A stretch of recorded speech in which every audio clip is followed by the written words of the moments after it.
Thanks for joining me for this resource. Today I'm going to talk to you about how to live stream, whether you're streaming DJ set or a producer live stream set.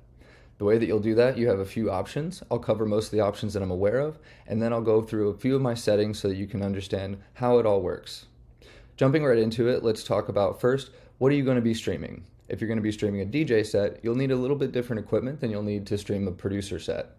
So to start, if you are going to be streaming a DJ set, you'll need some equipment. So if you're streaming directly from a computer, all you'll need is a computer and your streaming service of choice.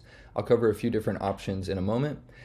Also, if you'll be streaming from an external DJ setup, such as a controller or a mixer that's external hardware, you're going to need specific cables in order to do that, as well as an interface. If you'll be streaming a live DJ set from your computer, all you'll need is a streaming program, and you can stream directly from your computer. Some examples are Virtual DJ, as well as Serato.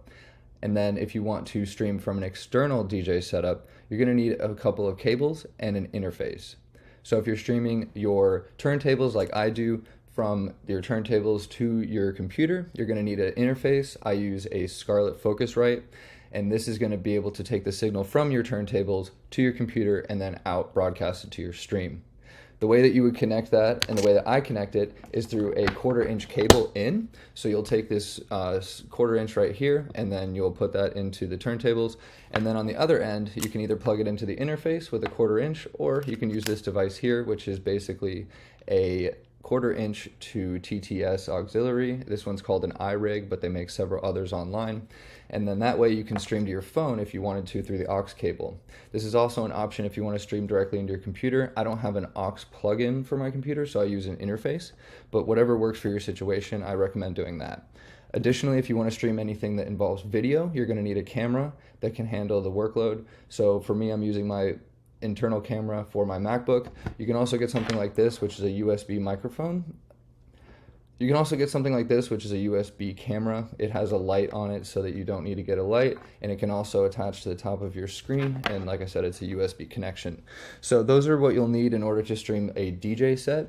When you're going to be streaming a producer stream, that's going to be a little bit different, but basically, now that you've understood how you can get the sound into your device, now I'm going to show you how to take the sound and get it out to your different stream channels.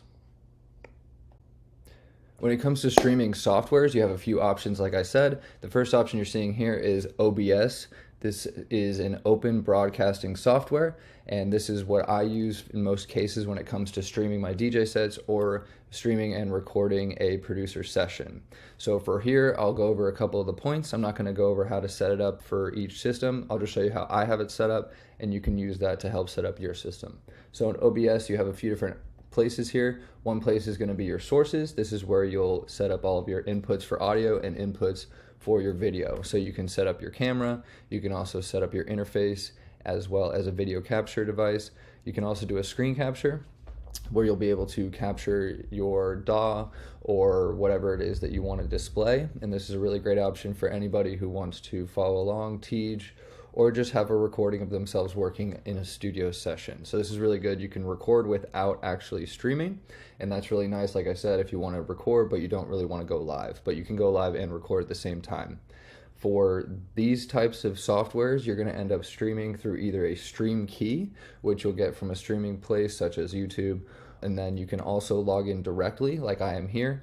I use something called Restream.io, which allows me to stream to 2 separate channels at once. You can also pay for the upgraded version of Streamlabs, which I'll show in a moment, and then that will be another way you can stream to multiple different channels. But for the most part, you'll just log into your different channels and then stream directly from there. And as you can see, there's a chat here as well, so you can watch your chat while you're streaming. Next, I'll show you Streamlabs, which is very similar to OBS. Now, as I mentioned before, this is another option. What you're looking at here is Streamlabs Desktop. Streamlabs is a great option for anyone who's new to streaming because they have everything kind of built in for templates. So for example, they have a countdown screen. They also have different scenes that you can pick. So the cool thing is you can do a lot of customization. You can do the same thing in OBS, but the thing for Streamlabs is that it's a little bit more user-friendly for somebody who's new. So my personal recommendation if you're new to streaming is to check out Streamlabs. Both Streamlabs and OBS are free. They're just going to be a little bit different in terms of the user interface, but as far as the actual features, you're looking at about the same program. Another option when it comes to streaming is to just use your phone. So you can literally go live on TikTok or Instagram, and then you can put your phone on a stand and the microphone from the phone will pick up the sound. It's not going to be the best quality, but that is an option if you don't have the cables to plug into. You can also use the 1/4 inch like I showed before to go out from your mixer into your phone, and that's another option as well.